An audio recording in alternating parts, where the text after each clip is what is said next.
来看台湾头一个家己制造卫星的星系福卫8号，按说明仔要伫美国发射。今仔台北科技大学嘛成立B5G 低轨道卫星人才甲技术培育基地，副总统萧美琴嘛参加开幕典礼哦，嘛望讲咱台湾会当发展太空产业。太空产业促世代通信人才培育，北科大 B5G 低轨卫星关键通信模组产业人才甲技术培育基地揭牌。副总统萧美琴希望后一代青年袂阁只是抬头看星空，会当加入太空产业。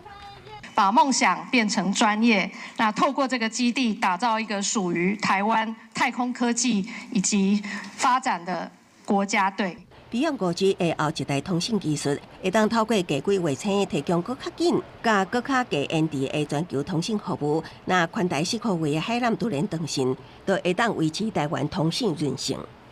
太空科技是引领国家未来发展的一个重要的战略领域啊。然后目前全球的太空科技的这个产业快速的发展。北科大表示，已经甲国家太空中心规划3大特色未合成，打造低轨卫星通信人才培育体系，3年累计培育约2000人次。应用产业需求，学校建立卫星射频机器、通信信号甲低空轨道地面接收站3大实作场域。电子学院每一个系，其实我们的专业都有足够的知识可以来做这些系统，但系统的整合那个才是关键。以通讯来讲的话，其实目前看起来也是很缺人的，就是以至少现在的环境来讲的话，至少我们看起来蛮多业界的人其实是正在一直在找人的。